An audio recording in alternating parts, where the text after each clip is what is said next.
법에도 심장이 있다면. 박영화, 미스 함무라비라는 드라마가 방송된 적이 있다. 미스 함무라비는 판사 출신 작가가 쓴 소설인데 그동안 잘 알려지지 않은 판사와 법조계 사람들의 이야기가 최근에 책으로 여러 권 나오고 있다. 이 책 역시 판사 출신의 변호사였던 박영화님이 자신의 판사 시절 16년과 변호사 시절 16년의 법과 관련한 이야기들을 담은 책이다. 판사와 변호사로 활동한 기간이 무려 32년이다. 그 기간에 있었던 에피소드들과 그의 생각이 잘 담긴 책이다. 이 책에는 법을 집행하는 사람의 고뇌가 잘 나타난다. 사실인정과 법 해석의 문제를 비롯해 정의와 사회 질서의 문제, 인간으로서 느끼는 감정의 문제 등 다양한 측면에서 고민하며 최선의 답을 찾으려 노력하고 사법부가 내리는 판결엔 엄정해야 할 법의 무게와 사람에 대한 사랑의 무게를 끊임없이 저울질하는 판사의 고뇌가 담겨 있다. 텐트 속에 남겨진 아이들. 저자가 20대 후반의 판사로 부임하고 얼마 지나지 않았을 때의 일이다. 그날은 당직 근무를 하는 날이라 퇴근 시간이 지나고도 사무실에 남아 구속영장 발부 업무를 처리하고 있었다. 당시엔 영장실질 심사제도가 도입되기 전이었다. 그래서 영장이 청구된 피의자를 판사가 신문할 기회 없이 수사기록만으로 구속영장 발부 여부를 판단했다. 그날 영장 청구 대상자 중엔 40대 아주머니 한 분도 포함돼 있었다. 지인들에게서 많은 돈을 빌린 후 약속한 날짜를 훌쩍 넘기고도 갚지 않아 사기죄로 구속영장이 청구된 것이다. 수사기록에 나온 사진과 피의자 신문조서를 보니 아주머니는 살던 집이 경매에 넘어가 산속에 텐트를 치고 어린 자녀들과 함께 지내고 있었다. 남의 돈을 빌렸다가 사기죄로 처벌받는 걸 차용사기라고 부른다. 그런데 빌린 돈을 갚지 못했다고 무조건 사기죄가 되진 않는다. 비록 형편이 어려워 돈을 빌린 다음 갚지 못해도 빌릴 무렵 갚을 의지와 능력이 있었다면 사기죄가 성립되지 않는다. 처음부터 남의 돈을 떼먹으려고 돈의 사용처를 속이거나 수입 또는 재력을 과장하는 등 거짓말로 돈을 빌리면 당연히 사기죄다. 하지만 돈을 빌릴 당시 꼭 갚겠다고 마음먹었다 하더라도 경제적 상황에 비추어 갚을 능력이 없었다면 이 경우에도 사기죄가 성립된다. 일반적으로 돈을 빌려줄 땐 선의로 돈을 보태는 것이 아닌 한 돈을 빌리는 사람이 갚을 능력이 있다고 믿기 때문인데 갚을 능력 없이 돈을 빌리면 상대방을 속이는 행위로 보는 것이다. 이렇듯 가진 재산보다 빚이 많은 상태, 즉 채무촉과 상태에서 돈을 빌리면 사기죄가 된다.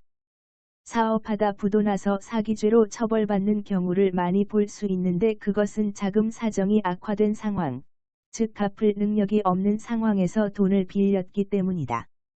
영장이 청구된 아주머니는 빚을 잔뜩 진 상태에서 돈을 빌린 뒤 돌려막기를 하다가 드디어 문제가 터진 셈이다.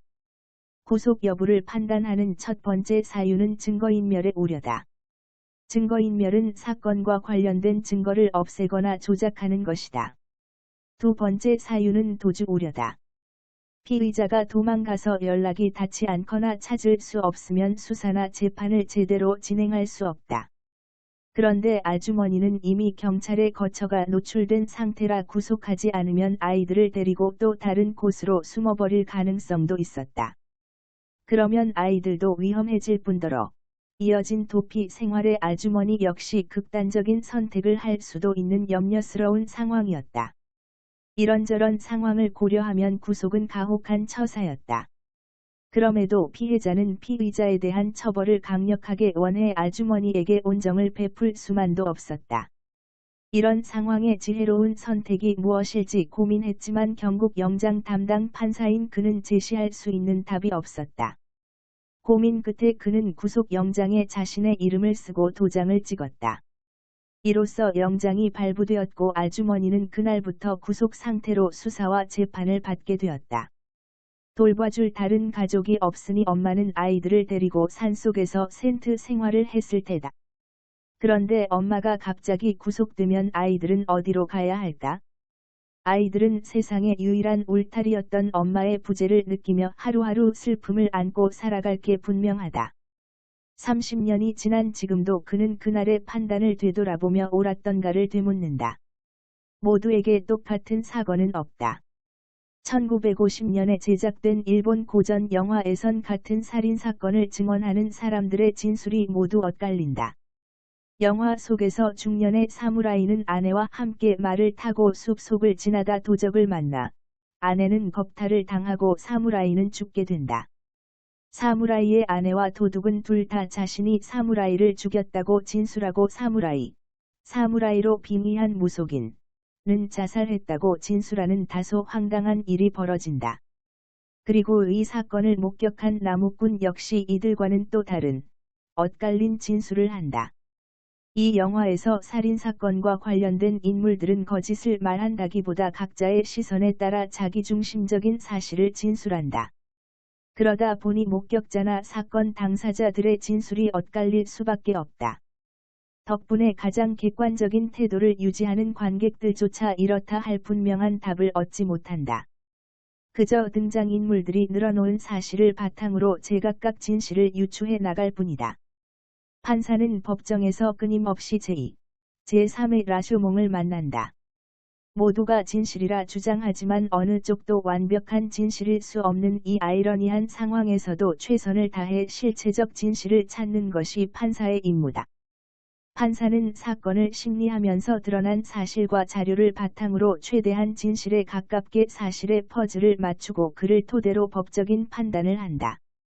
그 때문에 판사의 판단이 절대적으로 진실이며 옳다고 단정할 수 없다. 우리가 두 눈으로 직접 목격한 객관적인 사실도 전체가 아니라 단편적인 부분이라면 실체적 진실과 멀어질 수 있을 것이다. 신중하고 또 신중하라. 2000년 8월 전라북도 익산의 약촌 오거리에서 택시 기사 씨가 살해된 사건이 일어났다. 당시 15살이었던 D는 씨와 실랑이를 벌이다가 씨를 흉기로 찔러 살해한 혐의로 피의자가 되었다. D는 수사 중 가혹 행위를 견디지 못해 허위 자백을 했고, 그 결과 징역 10년을 선고받았다. 만기 출소 후 D는 꾸준히 자신의 무죄를 주장했고, 2013년에 재심을 청구했다. 법원이 이를 받아들이자 검찰이 항고와 재항고를 했고, 대법원이 검찰의 재항고를 기각하면서 마침내 재심이 진행되었다. 그리고 2016년 재심에서 법원은 D에게 무죄를 선고했다. 이 사건은 2017년에 개봉한 영화를 통해 재조명되었다. 저자는 이 영화를 보며 또 한 번 법관의 판결은 결코 완벽할 수 없음을 절감했다고 한다. 사실이라고 주어진 것이 진실이 아닐 수 있으며 판결엔 오류가 있을 수 있으므로 법관은 더 완벽한 판결을 위해 여러 가능성을 열어두고 끝없이 살펴보고 고심해야 함은 물론이다. 모두의 법을 희망하다. 악법을 규정하는 절대적 기준은 없기 때문에 시대의 흐름에 따라 법은 달라질 수 있다. 우리나라도 오랜 세월이 지나면서 많은 법이 사라지고 개정되었다. 제정 당시엔 다수의 지지를 받았던 법도 사회의 가치 기준이 변하면서 옳지 않다거나 바람직하지 않다고 판단되면 하나 둘 역사 속으로 사라졌다. 1970년대 후반만 해도 지금은 도저히 이해되지 않는 법적 규제가 덜어 있었다. 그 중 하나가 1973년에 이 개정되면서 새롭게 추가된 성별을 알아볼 수 없을 정도의 장발을 한 남자, 저속한 옷차림을 하거나 장식물을 달고 다니는 자에 대한 처벌 조항이다. 당시엔 경찰이 자를 들고 다니며 짧은 치마를 입은 여성들을 붙잡고는 치마 아래로 드러난 허벅지의 길이를 쟀다. 무릎 위로 20cm가 넘게 신체를 노출한 치마를 입은 여성은 즉결 심판에 넘겨져 유치장에 갇히고 가족이 가져온 긴 치마로 갈아입고 나서야 겨우 집에 갈 수 있었다. 남성은 펌을 한 머리, 귀를 덮는 옆머리, 옷깃을 덮는 뒷머리 등 남성답지 못한 헤어스타일을 한 사람은 경찰서로 연행돼 머리를 깎겠다는 각서를 쓰거나 아예 머리를 시원스레 깎인 후에야 풀려났다. 개중엔 이도 저도 하지 않고 버티는 이도 있었는데 이럴 경우 즉결 심판에 넘겨졌다. 시대와 사회의 변화에 역행하던 장발 단속은 1980년 내무부가 집행을 중단시켰다. 그리고 1988년에 을 개정하면서 관련 규정을 삭제함으로써 젊은이들이 장발을 하거나 미니스커트를 입었다는 이유로 더는 경찰에게 잡혀가 수모를 당하지 않게 되었다. 이렇게 사회의 문화적 규범과 너무나 동떨어진 법은 역사의 뒤안길로 사라지기도 해야 한다. 그래야 누구나 존중하는 진정한 모두의 법이 될 수 있으니 말이다. 재판부의 구성과 합의부. 법원의 재판부는 크게 둘로 나뉜다. 먼저 한 명의 판사가 단독으로 재판을 진행하고 판결하는 단독재판부가 있다. 그리고 3명 이상의 판사가 함께 재판을 진행하고 판결하는 합의부가 있다. 단독재판부는 비교적 가벼운 사건을, 합의부는 비교적 중대한 사건을 재판한다. 고등법원 사건은 모두 합의부에서 재판한다. 지방법원 합의부는 일반적으로 판사 경력 15년 이상인 재판장 1명과 판사로 일한 지 대체로 7년 이하인 판사 2명으로 구성된다. 초임 판사는 법률을 공부해 이론과 실무에 관련된 자격을 국가로부터 인정받았지만 재판 업무에선 아직 초보 운전자일 수밖에 없다. 운전면허 필기시험에 합격했다고 해서 실제 자동차 운전을 잘 할 수 있다고 과연 단정 지을 수 있을까? 그런 것처럼 법과 재판 절차를 공부하고 실무 수습을 했다 하더라도 법정에서 재판을 진행하며 사건 기록을 검토하고 결론을 내리는 등 초임 판사는 실무에선 아직 부족한 면이 있을 수밖에 없다. 그래서 처음 5에서 7년 정도는 합의부에 소속돼 적어도 15년 이상 경력을 가진 부장판사 아래서 도제식으로 일을 배우게 된다. 합의부가 법정에서 재판할 땐 중앙에 앉은 재판장이 바라보는 방향을 기준으로 오른쪽엔 배석 판사 중 경력이 많은 판사가, 왼쪽엔 그보다 경력이 적은 판사가 앉는다. 이처럼 재판장의 오른쪽에 앉는 판사를 우배석 판사, 왼쪽에 앉는 판사를 좌배석 판사라고 부른다. 배석 판사는 소속된 부에 배당된 사건의 절반 정도씩 맡아 각자 주심으로서 기록을 검토하고 판결에 관한 의견을 낸다. 한편 경력이 많은 부장판사는 모든 배당 사건을 검토하고 법정에선 재판장으로서 주도적으로 소송을 진행한다. 변론이 종결된 사건에 대해선 재판부 구성원 3인이 합의를 통해 결론을 내리고, 주심판사는 결론에 따라 판결문 초고를 작성한다. 부장판사는 주심판사가 작성한 판결문 초고를 검토해 오류가 있는지 살피고 표현을 수정하기도 한다. 즉 합의부 시스템은 연배 있는 판사의 경륜과 젊은 판사의 팔팔한 총기를 모아 최선의 결론을 내리기 위해 존재한다. 각자 자신이 검토한 의견을 허심탄회하게 밝히고 서로 의견이 다를 때 상대방 견해의 문제점을 지적하기도 하며 자신의 견해가 과연 정당한지 되돌아보기도 한다. 이는 판결의 오류를 최소화하고 최대한 합리적이고 공정한 판단을 할 수 있도록 하기 위함이다. 합의부와 관련된 흔한 오해 중 하나가 지위가 높거나 경험 많은 재판장의 지시나 의견에 배석 판사들이 따를 수밖에 없을 거라는 추측이다. 하지만 결코 그렇지 않다. 경륜 높은 부장판사의 의견에 신출내기 판사가 토를 달고 자신의 의견을 당당히 말하고 치열한 토론을 통해 의견을 조율해 나간다. 이는 합의부 재판 시스템이 존재하는 궁극적인 이유이기도 하다. 부장판사라고 해서 무조건 자신의 의견을 고집하며 배석판사의 의견을 무시하지도, 배석판사라고 해서 부장판사의 의견에 무조건 끌려가지도 않는다. 합의부가 판결을 도출하는 과정에서 신출내기 판사가 15년 경력 이상의 부장판사에게 태클을 거는 건 이상하지 않을 뿐만 아니라 오히려 건강한 일이다. 서로 다른 의견이 나오면 함께 의논해 합의점을 찾거나 합의가 힘든 경우엔 다수결로 결정한다. 역사 속 한 여인의 비극. 이탈리아 귀족의 딸로 태어나 22살의 어린 나이에 단두대의 이슬로 사라진 여인이 있다.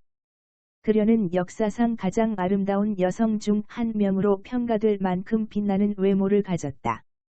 사형 집행 당일, 그녀의 아름다운 모습을 멀리서라도 보려고 이탈리아 전역에서 수많은 사람이 모여들었다. 당시 구경꾼들 사이에 있던 한 화가가 처형되기 전 그녀의 모습을 그림으로 남겼는데 그 그림은 로마의 국립고대미술관에 전시돼 420년이 지난 지금도 많은 사람에게 슬픔과 감동을 전하고 있다. 화가 구이도 레니가 그린가 바로 그 작품이다. 그림 속 여인인 베아트리체 첸치는 친부를 살해한 살인범이었다. 그녀는 가족과 공모해 자신의 아버지를 죽이고 사고사로 위장했다. 하지만 경찰 조사에서 계획된 살인임이 밝혀져 그녀는 사형을 선고받는다. 베아트리체의 사형 선고에 로마 시민들은 무죄를 외치며 항의했다. 살인, 그것도 존속살해라는 중죄를 지은 그녀에게 시민들은 왜 무죄라고 외친 것일까? 그녀가 친부를 죽인 때는 말 못할 사연이 있었기 때문이다. 베아트리체의 아버지인 프란치스코 첸치는 막대한 돈과 권력을 가졌지만 품성은 바닥인 사람이었다. 아내와 자녀들을 폭행하고 학대하는 것은 물론 친딸인 베아트리체가 14살이 되자 성폭행까지 일삼았다. 지옥 같은 시간을 보내던 베아트리체와 그녀의 가족은 결국 아버지를 죽임으로써 삶의 평온을 얻고자 했다. 요즘이라면 베아트리체와 그녀 가족의 안타까운 사연이 분명 법정에서 참작되었을 테지만 당시엔 법 질서를 유지하려는 의지가 강할 때였다. 그래서 베아트리체는 결국 사형에 처해지고 만다. 어떤 사건은 막상 사건 속을 들어가 보면 분명히 가해자임에도 불구하고 세상에 둘도 없는 피해자인 이도 있다. 범죄가 발생했을 때 공정하고 올바르게 조사하고 판단하려면 고정관념부터 버려야 한다. 비정한 모정의 진실. 초등학교에서 과학 전담 교사로 일하던 30대 여교사가 자신이 임시 담임을 맡은 반에 속한 1학년 여학생을 유괴한 사건이 있었다. 교사는 아이의 이름을 바꾸고 불법적인 경로를 통해 외국으로 도주할 계획까지 세웠다. 하지만 이 계획은 모두 실패하고 그녀는 경찰에 붙잡히고 만다. 이 사건 뒤에는 복잡하게 얽힌 사연이 숨어 있었다. 교사가 아이를 유괴한 추운 겨울밤, 아이는 검은색 쓰레기 봉투에 담겨 집 앞에 버려졌다. 엄마가 그런 것이다. 오늘 같은 날 밖에 내놓으면 죽어. 우리가 영화 보고 오면 얘는 죽는다고. 상관없어. 나는 얘가 죽었으면 좋겠어. 함께 지내던 동거남이 염려하는 말을 하자 엄마는 그 애가 죽었으면 좋겠다고 대답했다. 쓰레기 봉투 속에서 아이는 분명히 그 말을 들었고 담임 선생님이 자신을 구하러 왔을 때 망설임 없이 그녀의 손을 잡았다. 이 이야기는 2018년 방영된 드라마의 대략적인 줄거리이다. 사건 초반 경찰 조사의 사실만을 놓고 보면 제자를 유괴한 교사는 명백한 가해자였다. 하지만 진실을 들여다보면 엄마는 피해자가 아닌 냉혹한 가해자였다. 다행히도 사건의 진실이 밝혀졌지만 현실은 드라마처럼 명쾌하지 않다. 단지 더 많은 사실을 밝혀내 진실의 퍼즐을 맞추고 그 안에 담긴 사람들의 갖가지 사연까지 고려해 공정하고 올바르게 판결하려 애쓸 뿐이다. 유괴범이 가해자이고 딸을 잃은 엄마는 피해자라는 고정관념을 버리고 온전히 마음을 열 때 비로소 진실이 모습을 드러낸다. 어느 판사의 명판결. 법은 어느 누구에게도 예외가 될 수 없습니다. 아무리 배가 고파도 빵을 훔치면 법을 어긴 것이니 벌금 $10를 선고합니다. 아파서 누워있는 딸과 며칠을 굶은 손녀들을 위해 빵을 훔친 노인에게 판사는 예외 없이 벌금형을 선고했다. 사연은 안타깝지만 공정하고 엄격히 법을 집행하려면 어쩔 수 없는 판결이었다. 대신 판사는 자신의 지갑에서 돈을 꺼내 노인에게 건네며 그 돈으로 벌금을 납부하라고 했다. 법을 진행하는 판사가 아닌 인간으로서 품는 온정이었다. 그런데 판결은 거기서 끝나지 않았다. 이 법정에 있는 모든 사람에게 각각 50센트의 벌금을 부과합니다. 그 유인은 여러분의 이웃이 저기 저 노인이 굶주린 가족을 위해 빵을 훔치는 불쌍한 사람이 돼야 하는 상황을 만들었기 때문입니다. 그리고 그 동안 제일 잘 먹고 잘 산 나에겐 $10의 벌금을 부과합니다. 판사는 노인과 동일한 벌금을 자신에게 매겼고 지갑에서 $10를 꺼내 자기 모자에 담고는 법원 경리에게 벌금을 걷도록 지시했다.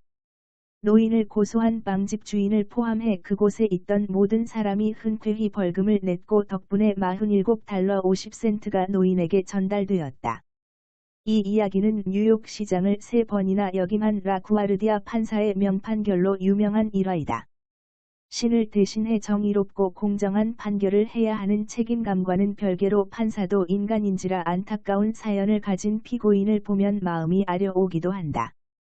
하지만 법복을 벗고 법대에서 내려온 후에야 평범한 이웃으로서 피고인과 그의 가족에게 작게나마 온정을 베푸는 게 가능하다. 피고인에게 부조금을 보내는 판사. 남편이 죽어가고 있어요. 제발 집으로 보내주세요. 저자가 서울중앙지방법원에서 형사 단독판사로 근무할 때의 일이다.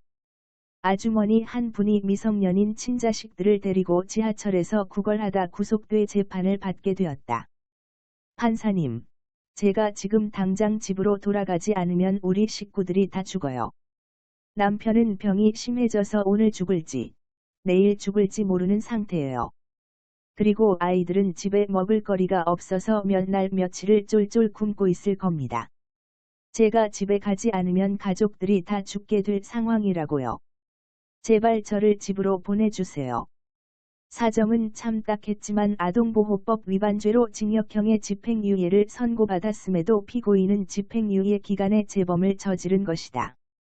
그는 선고 기일까지 법의 테두리 안에서 피고인에게 최대한 관용을 베풀 수 있는 지혜로운 방도를 찾아내야 했다. 며칠 후 그에게 한 통의 탄원서가 도착했다. 피고인과 같은 동네에 사는 주민이 보낸 것이었다. 폐질환을 앓던 피고인의 남편이 사망했다면서 장례라도 치를 수 있도록 선처해 달라는 내용이었다. 저자는 직원에게 돈 10만 원을 건네고 피고인 앞으로 경조전신환으로 조의금을 붙이라고 보냈다. 담당 판사 이름을 쓸 수 없어 직원의 이름으로 보냈다. 굶었지 않기 위해 벼랑에 몰린 이가 마지막 선택으로 구걸하는 것에 대해 안타까운 마음이 앞선다. 아무리 살기 어려워도 구걸하지 않아도 될 정도로 사회적 안전망이 촘촘한 대한민국을 꿈꾼다고 저자는 말한다. 이 밖에도 다양한 판결의 내용과 변호했던 사람들의 에피소드들이 재미있게 쓰여 있다. 30년이 넘는 세월 동안 법의 최전방에서 사회 정의와 사람들의 행복을 지키는 일에 힘을 보탠 그는 법이 최선인 사회를 결코 희망하지 않는다. 법은 맨 뒤로 물러나 최악의 상황을 막아주는 든든한 울타리가 되어주는 것만으로 충분하다고 생각한다. 법대로 하기 전에 이웃에게 먼저 길을 터주고 손을 내밀고 마음을 나눠주는 귀한 마음을 베풀 때 법도 비로소 존재할 가치가 있다고 말한다.